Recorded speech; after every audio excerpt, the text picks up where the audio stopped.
Hello, everyone. Welcome to Unboxed God, where we detox from religion and discover the God who refuses to fit inside the boxes we were given. I'm Tolu Sarah Jensen, and here we explore who God really is beyond fear, beyond formulas, and beyond everything we were taught to perform. If you're hungry for a real relationship with Him, you are in the right place. Let's dive in. So, still on our theme of return in the 54 parables that we're currently going through. So, if you've been following, you will be able to understand the trend of these parables. So, this is parable 19, the unjust judge, and the persistent widow. And the Bible for that is Luke 18, verse 1 to 8. Then he spoke a parable to them, that men always ought to pray and not lose heart, saying, there was in a certain city a judge who did not fear God nor regard man.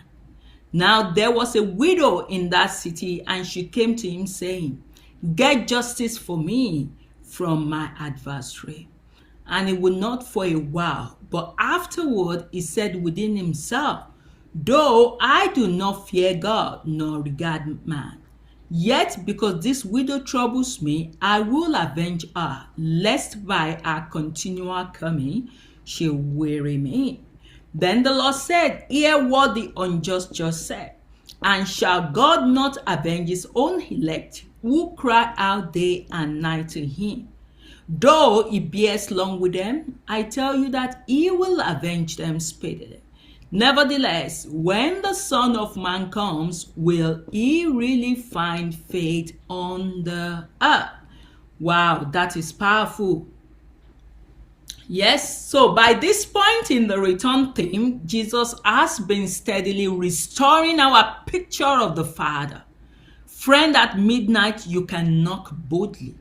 Lost coin, lost sheep, prodigal son, you are worth searching for. The Pharisee, the tax collector, and the two debtors, you're welcomed by humility, not performance. Now it turns to one of the most painful parts of return. What do you do when you've prayed again, and nothing seems to change? This parable is Jesus looking you in the eye and saying, I know how tempted you are to give up. Don't. But he doesn't say it. He paints it. Yeah. You've been there. I have been there. Where I have been praying relentlessly for the same thing. And it's as if my prayer was falling on Jesus' deaf ear. But he still says, don't give up. Because when you look at the scene of the powerless widow and the corrupt judge, Jesus deliberately chose the weakest possible person in that culture. A widow, no husband, no social protection, no money, no power. Then you've got a dispute with an enemy. Someone is actively wronging her. Yes, her only hope, a judge, who neither fear God nor cared about people. In other words, no fear of heaven, no compassion for humans, no internal reasons to do the right thing. And this is the worst possible combination. A desperate woman and a man who simply does not care. And the only weapon she has is persistence. Yes, give me justice. Give me justice. Give me justice. At first he ignored her. Then it cracks. She's driving me crazy. I'll give her justice so she'll stop wearing me out. And Jesus turns to his disciples and basically says, if even this guy eventually gives in, what do you think your Father is like? What this parable is not saying about God This is really important, especially because of what we've been discussing, the previous parables we've been looking to. This looks like a contrast. The judge is selfish, annoyed, cold, only moves because he's tired of her. Yes, that's the only reason.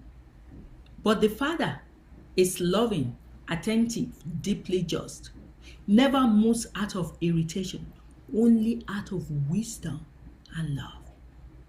So Jesus' logic is, if even he eventually does what's right, how much more will your Father act for those who cry out day and night? So the parable is not keep nagging God until he gets sick of you and finally gives in. It is, if you, a powerless widow, could wear down an unjust judge, how much confidence should you have that a loving Father will not forget you? Yes. I asked Papa that yesterday. Are you going to keep me to the end? Are you not going to forget me? He said, no, I hang on to that. I know he said it and he's not going to forget me. But why does some prayer seem unanswered?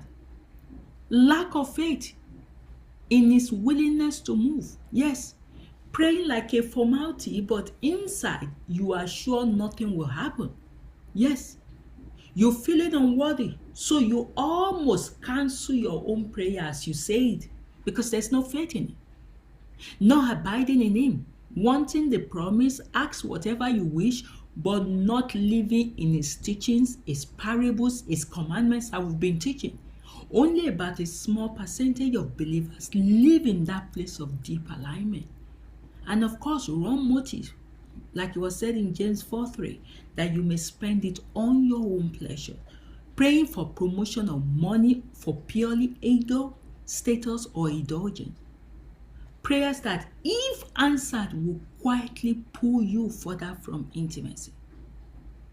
The widow is not asking for a yacht, a bigger house, or status. She's asking for justice.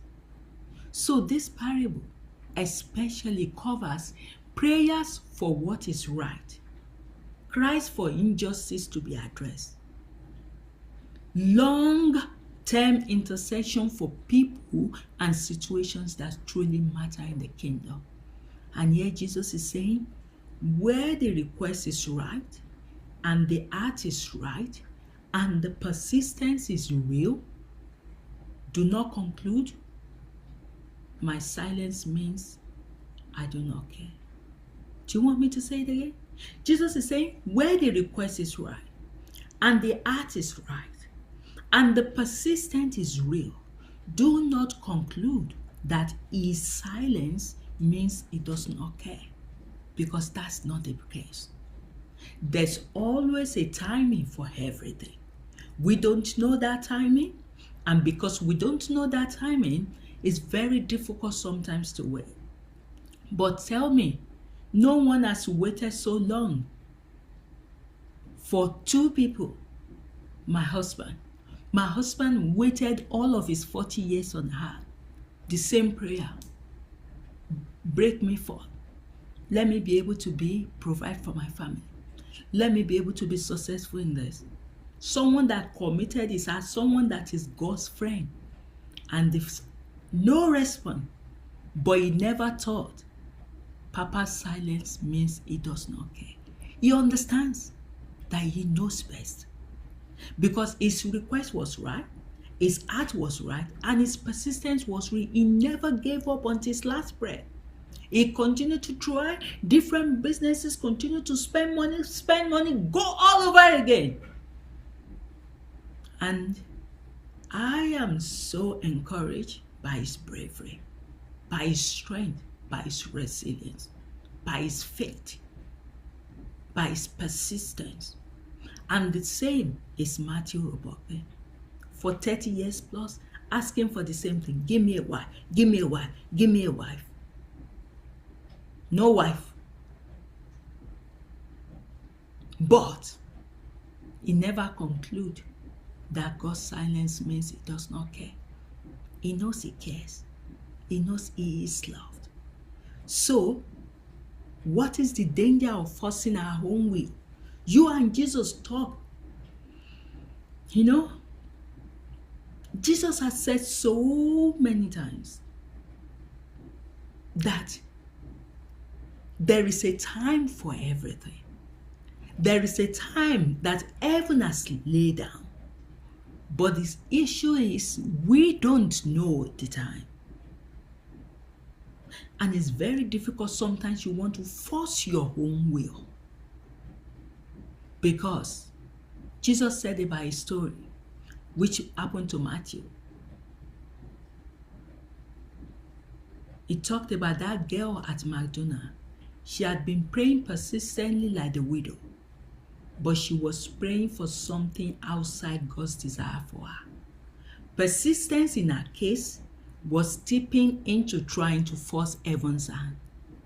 And Jesus' warning was clear through Matthew. If you use this parable to pressure us into giving you what will ultimately harm you, you will be disappointed. So Jesus sent Matthew to that girl that I've answered your prayer, but it is not our will for you. So there's something that is called permissive will. Sometimes God might allow something you keep demanding. The thing may look like a blessing, promotion, relationship, open door, but it subtly fits your pride, your materialism, your self-righteousness, your distraction from intimacy. So the parable is not permission to keep banging on the door until God surrenders and give you what you want.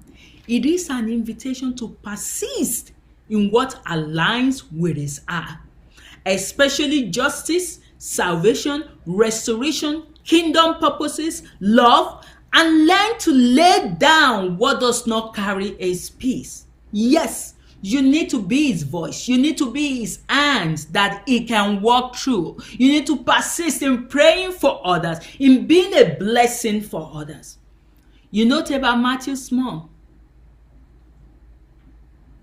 When Matthew's mom was on earth, she would pray for Matthew. She continually prayed for him. And Matthew knew that she had always praying. And she was persistent throughout. And she still prays for Matthew now in heaven. That is a mature persistence. I know my husband still prays for me. All the time he was on earth, he can never stop. I knew he was my prayer warrior, always behind me. And I know he still prays for me. So you can continue to be persistent on another person's own behalf, praying for the grace of God, the mercy of God upon them. So, returning this parable is coming back to prayer, not running from disappointment. In this story, Jesus gently asking, when I return, will I find this kind of faith on her? Not faith that always gets instant answers, faith that never feels tired, faith that never doubts, but faith that keeps coming back. Faith that doesn't let delay adding into resentment. Faith that dares to believe my Father is nothing like that unjust judge, even when my emotions tell me otherwise. And that is the faith that keeps me and Matthew going. It's faith that doesn't let our request that we've been asking of him, that he has not given to us, we don't let it add in us into resentment. But we key on to that my Father is nothing like that unjust judge. And are you in that position as well, whether here on earth or in heaven? You need to know that your Father is nothing like that unjust judge. And even when your emotions tells you otherwise. So returning here looks like returning to prayer after disappointment. Returning to trust after a long season of silence. Returning to intimacy instead of shutting down. So, how this speaks to people in heaven in a fresh way is, Jesus is reminding you People in heaven still have desires, yes. For people that might be hearing on earth, people in heaven still have desire, but they still ask. I remember actually one of the things that Jesus said, there's a lot of people that might be praying, can I meet this saint? Can I serve in this area? Can I grow in this direction? They may feel unworthy, intimidated, or small, even in heaven. But Jesus is saying, don't give up. Continue. So far you are praying with the right heart. Do not give up. Do not think that God has forgotten about you. Heaven isn't a place where everyone gets everything instantly with no process. That's what I've come to understand, that there's order. There are assignment, there are purpose, and there's still a journey of trust and growth. So this parable whispers into heaven, even now, continue to ask, continue to lean into the Father's justice and kindness. Do not disqualify yourself from desiring more. Yes. And there are people in heaven who are watching loved ones on earth in prolonged injustice, are watching children stuck in addictions, marriages, or systems of oppression, long for chains to break. They are like the widow, but now from the heavenly side, they cry out for justice on behalf of their family on earth. You might have been crying out. And they cry out for breakthrough, for healing, for freedom from religious body. So while you're praying from heart, God, how long? Their saints, relatives, and friends above praying in heaven for you. Father, bring this one into the fullness of your will. Give justice in their story. Help them not to give up. And Jesus is saying you could still continue to pray for that family. Because in that sense, the return is not just coming back in God in prayer. It is also heaven leaning towards you, saying, we have not stopped asking for you. Don't stop asking with us. Yes, heaven is still asking on your behalf. You need to be able to connect to that. For we that are on earth, we need to know that our intercession on earth is being heard in heaven. And at the right time, it's going to be answered. And we have families in heaven that are standing in gap for us.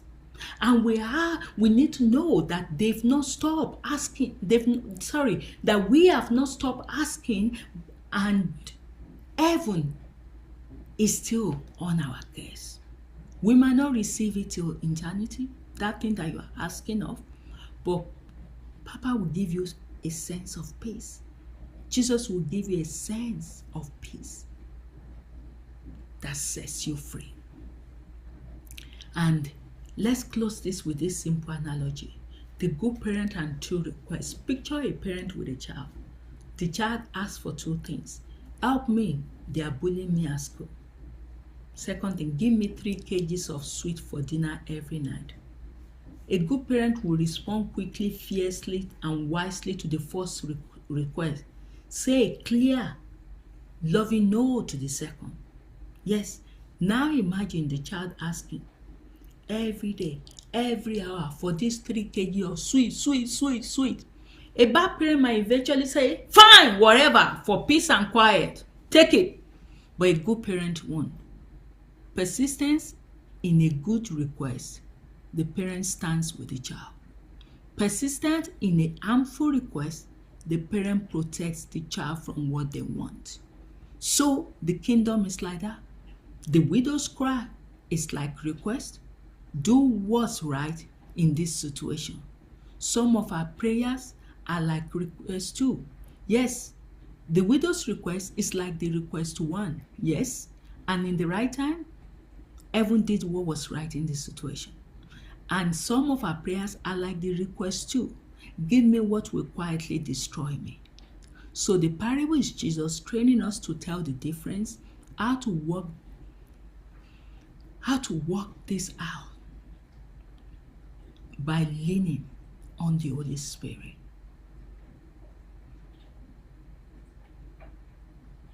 So, how do we continue to bring together everything he has told us in this parable? Ask clearly, especially in matters of justice and salvation. For healing of oppression, abuse, exploitation, betrayal, poverty, bondage, just pray for other people. For prodigals that with bound heart, with spiritual blindness, for systems and structures that are unjust, these are widows type of prayer. So don't stop praying for those kind of people. Check your motive honestly. Ask yourself, if this is answered, will it withdraw me closer to Jesus or quietly pull me away? Is this about comfort only or about his purpose in my life? Do I want this for status, ego, or feel equal to others? So if conviction comes, don't panic. Just realign. Listen for his peace. Like when Matthew's mom prays, he said he always listens for the peace. Listen for the peace. Pray. Then sit and sense, does peace rest here? Or does something in me feel disturbed, off, or checked? If peace remains, continue. If unrest continues, ask, Lord, am I asking for the wrong thing? Show me what you are asking for in this situation. And sometimes the true breakthrough is not God finally did what I said, but I finally started asking for what he always wanted to give. So me and Matthew will shift from that mindset. Matthew has shifted from the mindset of a wife now to say, well, heaven has got the best in store for me. And that's life. That is life. I've shifted from the mindset of, God, why did you make me a widow? To thanking God for being a widow. To thanking God for bringing this pain, this suffering in my life, because he propelled me into my destiny. He opened me up. He allowed me to allow God into my heart. But I prayed for God not to take my husband away. But he took him. But he made me to finally start asking for what he always wanted to give. So don't confuse delay with abandonment. Your mind might say he doesn't care. It's like that judge tired of me. If he cared, this would have changed by now. The parable is Jesus pre-answering that lie. Your father is nothing like that judge. If even that man gave it, how much more should you trust my father's heart? So, we need to agree with heaven's prayer. If people in heaven are persistently interceding for your freedom, for your discovery of your true purpose, for healing from trauma, for deeper intimacy with Jesus, then you simply earthly response can be, Father, I agree with whatever heaven is asking for my life, even where I don't know what it is. Let your justice, your timing, and your will be done in me. And that is the kind of prayer I pray now. Like, because I know people in heaven are persistently interceding on my behalf. And things might not come the way I want. But I agree with what heaven wants for my life. And this is one of the purest, persistent widow prayers you can pray. Just to continue to lean on God's timing. Yes, I want this, but let your will be done. So the art of this parable in return journeys, as we move through the return theme, this parable adds a crucial note. Return to prayer, not as a tool to control God, but as a way to keep your heart in front of him. Return from giving up to crying out again. Return from trying to twist his arm to trusting his wisdom. Return from judging his heart by delays to judging delays by his heart. And when Jesus asked, will he find faith on heart? He's not asking, will I find people who always got whatever they asked for? He is asking, will I find people who kept coming even when they didn't understand? Because they believe my Father is far kinder than any unjust judge could ever be. And I hope you've been blessed by this parable. God bless. See you in parable 20, which is the last parable in the theme of return. God bless.